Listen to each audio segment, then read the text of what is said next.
In the headlines, court orders DSS to charge suspended CBN Governor Emefiele within 1 week or release him.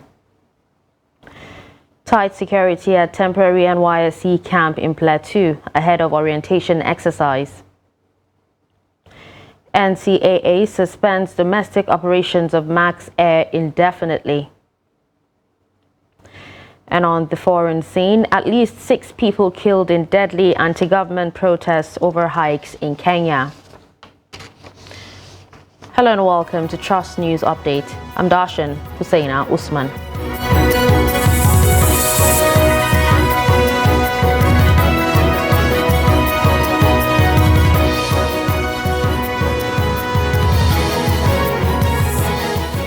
And now the news in detail.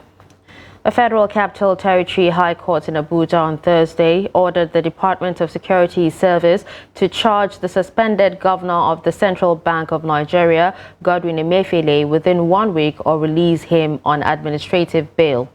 Trust TV's Shafi'u Suleiman reports that the trial judge, Justice Hamza Ma'azu, ruled on the enforcement of his fundamental right against his continuous detention by the security organization. The report. The suspended CBN governor was arrested and detained on the 10th of June by operatives of the DSS.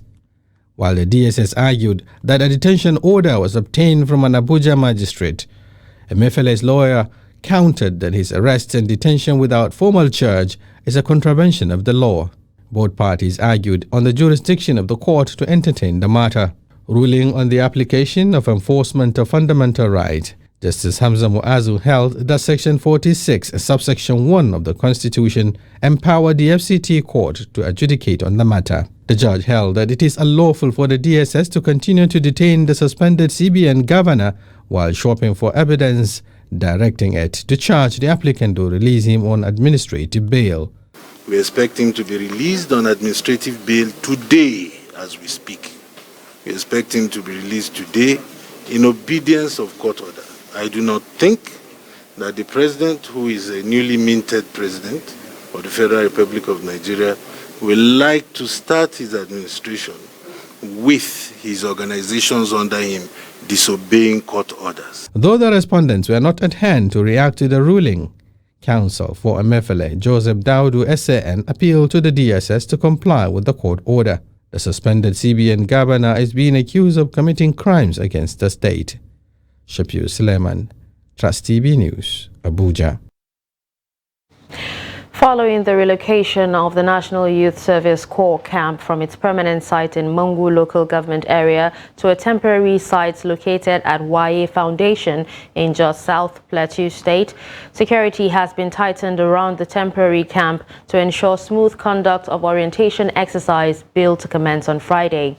The deployment of the security personnel to the area is informed by the recent security challenges in some parts of the state, which has claimed hundreds of lives.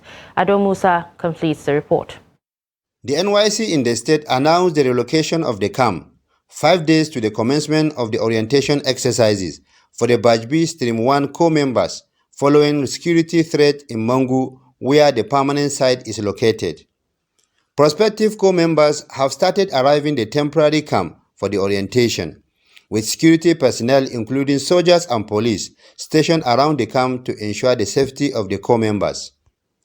NYSC State Coordinator Esther Ekupolat explained the preparation of the scheme for the new co-members amid the security challenges in the state. You know, our permanent orientation is at Mangu, and we love the place so much. It's a beautiful place that has all our facilities in place, you know, well built for us by the state government. But in view of the prevalent security concerns around Mangu, we had to find our way to this place. The coordinator also called on parents to allow their children to attend the 3 weeks orientation exercises as their safety is guaranteed. The preparation has been going on before now. You know, anytime we're expecting core members, we try to put up a lot of things. And one of the major things that we put in place is the security of the core members. we ensure that the environment the corps members are going to is well secured. The state coordinator, however, hoped that with the support and cooperation from the state government and security agencies in the state, the 3 weeks orientation activities will be carried out smoothly. Adom Musa, Trust TV News, Jos. The Imo State Police Command said it arrested 56 suspects for various criminal offenses, including armed robbery, kidnapping, child trafficking, cultism, murder, and terrorism between January and June. The Commissioner of Police, Muhammad Barde, said this at the command's headquarters in Owerri, while briefing newsmen on the recent exploits by his men in an effort to rid the state of criminals. Barde, represented by the command's public relations officer, ASP Henry Okoye, said 15 kidnapped victims were rescued during the period. He said all the suspects would be arraigned upon the conclusion of a diligent investigation. Meanwhile, the state police boss has charged the public to disregard the unlawfully imposed sit-at-home order by a criminal syndicate that specializes in creating panic among people. Thunder strike has reportedly killed 3 suspected kidnappers in the agrarian Orago community in the Ifelodun local government area of Kwara State. It was gathered that the incidents linked to the efforts of the local vigilance team in the Igbomina Kwara axis aimed at checking security challenges in the area happened on Monday. In a viral video of the incident, victims of the thunder strike were suspected members of an 8-man kidnap gang who reportedly operated in Iwo, Osun State about 2 weeks ago. The 1-minute 13-second video clip showed decomposing bodies of 3 young persons, presumably in their 20s, already burnt beyond recognition in the bush. Another video clip also showed some herders said to be relations of the victims of the thunder strike in a bush bemoaning their loss.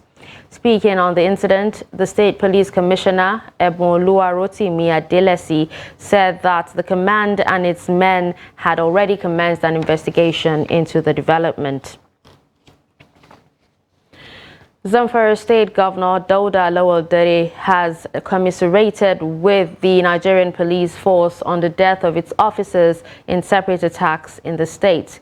The governor, in a statement by his senior special assistant on media and publicity, Suleiman Idris, said 6 mobile policemen on duty were killed at Sakajiki village and Nahuche Junction within 4 days. The statement says the governor condoled with the families of the slain policemen, adding that the state government is deeply pained by the circumstances leading to the merciless killing of the police officers who were on duty to protect lives and properties. While Governor Lowell described the incident as unfortunate, he prayed to God to give the Nigerian police force and the families of the deceased policemen the strength to bear the loss. The statement said the gallantry and patriotism of those personnel who lost their lives in the line of duty was deeply appreciated by the Zamfara State government and its people. The governor promised that Zamfara State will give all necessary support and also look for ways to assist the families of the slain officers.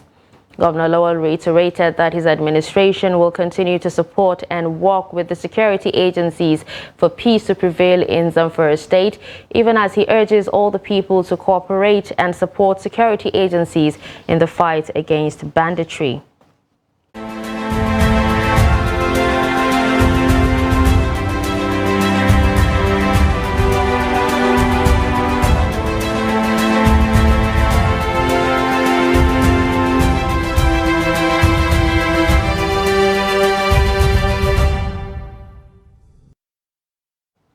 Following the increase in transportation fares by commercial operators, commuters in Lagos are lamenting difficulty of movement to and from work.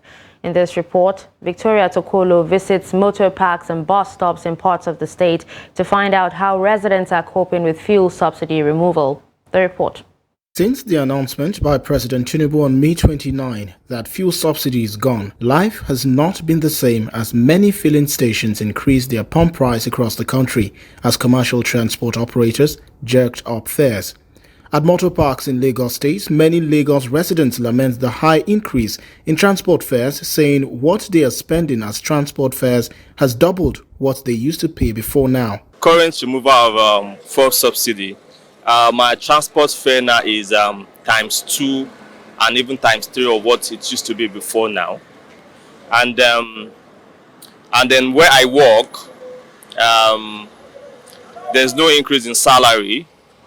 Even the so-called federal government has not increased the minimum wage as well, where other companies that come far from abroad to establish here in Nigeria, where they can actually implement their own new salary for their staffs as well. So my salary is more or less like what I use for my transport fare. It has affected me a great deal, actually, because I spend close, let's say 800, roughly 800 go to and fro, but now I'm spending 1,300, like minimum. It can, all things being equal, standard 1,300. Anything can happen. Maybe you get home late. You know all those our transport people now, they might increase it anytime. So minimum, like all things being equal, now I'm spending like 1,300 instead of 800 to and fro. So it has affected me a great deal. And we are still expected to actually be at work at 8 a.m. every morning. So some commercial transport operators say they increased fares because a litre of fuel now costs 500 naira at filling stations. For a moral like this, now if you want to buy for inside your car, before we were buying it 1,200, now we are buying it 4,500, 3,000 plus. That's how you're buying it. And this is not us again. Like, I don't really understand. We're out of this show. I can confirm to you that if I want to fuel my car, where I needed to use like 10,000, 15,000, I'm not fueling about ×2 of it. And possibly before a normal average car will be filled to the tank, I think it should be around 30,000, 35,000. And that is a salary of some people. That amount is even a little bit amount on minimum wage. Removal of petroleum subsidy, of course, has created a lot of hardship in the society, but I will not, as a professor, not be there to say it is not something we should not do. It is apt. Maybe if we can, on the short run, withstand the hardship, in the long run, we will be better for it. The residents appeal to the federal government to increase workers' salary to be able to afford rising cost of living.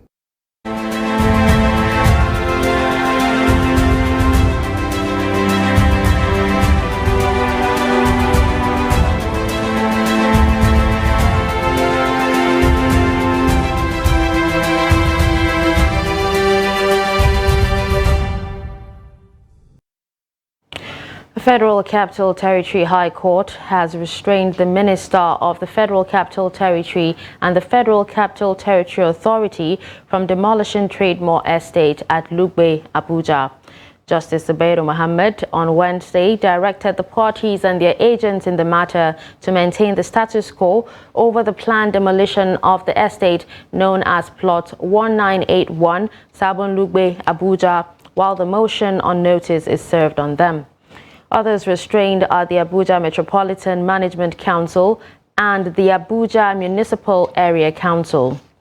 The judge granted the order after listening to a motion ex parte moved by Benson Igbanoy, who held the brief of Mike Ozekome, SAN, with Oluchi Uche for the plaintiff, Trademore International Holdings Nigeria Limited. The plaintiff asked the court to maintain the executive right of ownership and possession of the said property pending the determination of the motion on notice. There have been threats of demolition of the Trademore Estate, Lugbe, Abuja, due to perennial flooding in the area, which has claimed some lives and destructed some property. The case has been adjourned to September 22nd for hearing.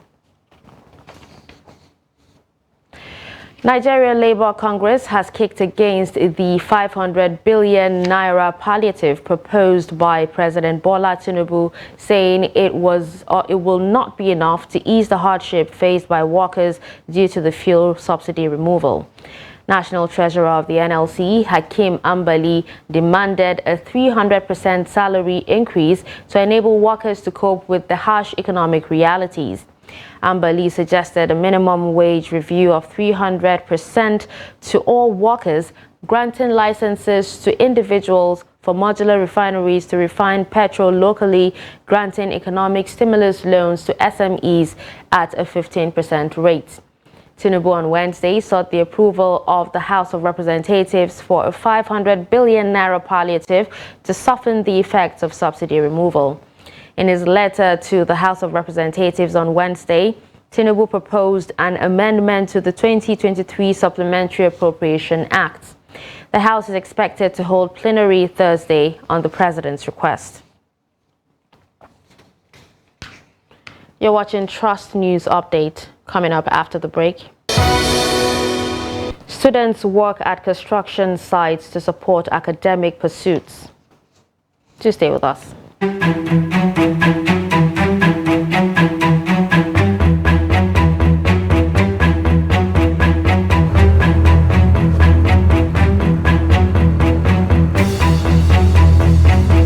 How do they come to Nigeria? They have to come through Niger Republic.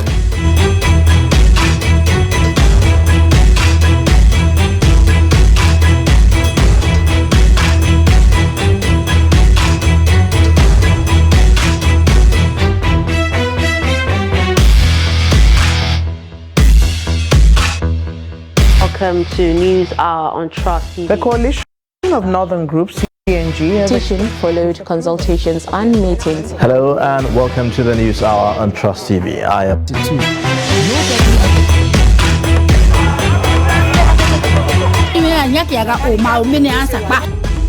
Where do they get what? How do they survive? Kidnapping is just an extension of catch rustling.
Welcome back and thanks for staying with us. You're still watching Trust News Update, a recap of our top stories. We told you that court orders DSS to charge suspended CBN Governor Emefiele within 1 week or release him. You also heard that tight security at temporary NYSC camp in Plateau ahead of orientation exercise. Moving to other stories, the Nigeria Civil Aviation Authority has suspended the domestic operations of Max Air, one of the leading airlines in Nigeria. In a letter, NCAA directed the suspension of parts A3 and D43 with regards to the operation of Max Air's Boeing 737 aircraft type with immediate effect. Part A3 deals with the airline's aircraft authorization, and D43 deals with aircraft listing of the operation specifications issued to Max Air Limited. The airline's domestic operations would be halted pending when the regulatory agency lifts the suspension. The letter suspended is signed by Director Operations, Training and Licensing, Captain Ibrahim Bello Mbazao, for Director General of Civil Aviation, Captain Musa Nuhu. The occurrences listed in the letter includes the loss of number 1 main landing gear wheel during the serious incident involving a Boeing 737-400 aircraft, registration marks 5N-MBD, which occurred between takeoff at Yola Airport, Adamawa State, and on landing at Nnamdi Azikiwe International Airport, Abuja, Nigeria, on 7th May this year, among others.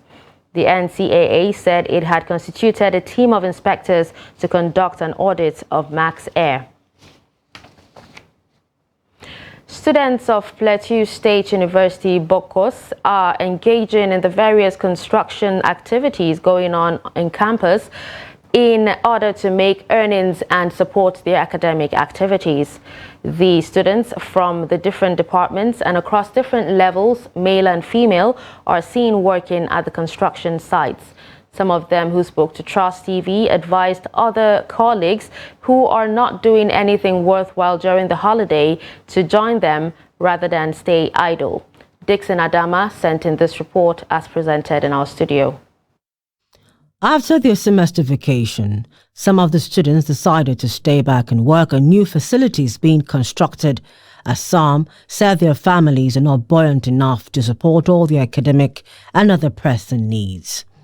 So, working on the site will enable them to fend for themselves without entirely depending on others for their upkeep. The facilities being constructed are 1,000 capacity hostel accommodation, ICT center, new faculty buildings, water treatment center, among others. The TED Fund has given a grant of over 1.2 billion naira to the university as normal and zonal intervention for 2023 allocation. So I decided to involve myself in this, so at least I will help my mom with the workload and also at least help myself with some little things at hand. That's just because of the challenges we face at home. The country now is hard, so we need to come and work and get something for us to sustain ourselves in school. Actually, because we need money, our parents cannot give us all our needs, so we are using this money to buy some things that our parents cannot provide for us. Most of us,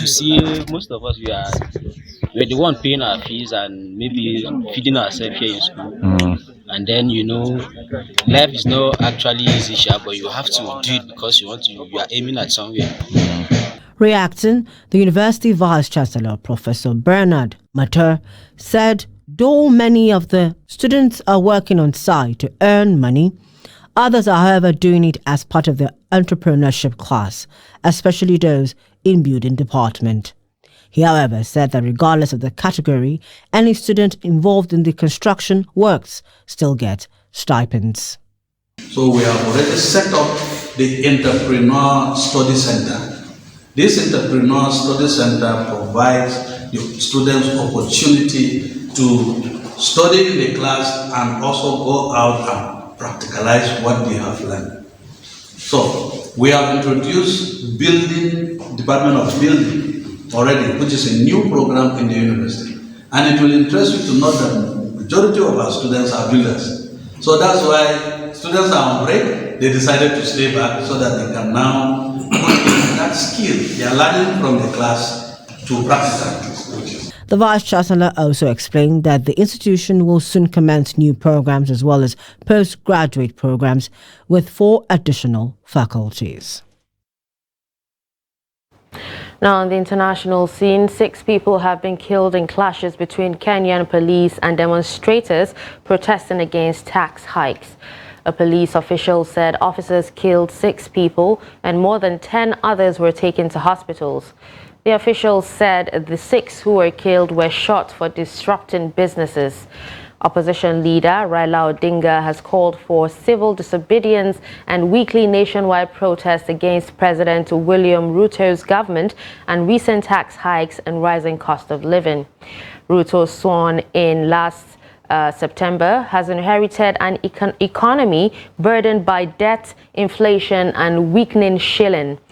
His government says tax hikes, which include a doubling of the fuel tax and the introduction of a levy to fund affordable housing, are necessary to deal with growing debt repayments and to create job opportunities. Opposition groups assert that the tax hikes will only exacerbate the hardships faced by Kenyans who are already struggling with the skyrocketing prices of basic commodities, including food. And finally, in sports, Aqua United head coach Fatai Osho remains unperturbed despite his side's 2-0 defeat to Lobby Stars in their Niger Super 8 encounter on Wednesday. Joseph Atule scored twice in the first half to condemn the Promise Keepers to their first defeat in the competition. The Uyo club finished in second position in Group B with 6 points. Osho stated that it was a tactical decision to give all his players the opportunity to feature at the tournament. He said having already secured a place in the last 4, the match with Lobby Stars gave the club a good opportunity to see all players in a competitive match situation to continue to build for the new league season. He further said that he observed that the team did not play well and made some mistakes, especially in the first half, but came back stronger in the second half, though couldn't overturn the result. And with that, we've come to the end of Trust News Update. Don't forget to follow us across all our social media platforms. I'm Darshan Hussaina Usman. Thanks for watching.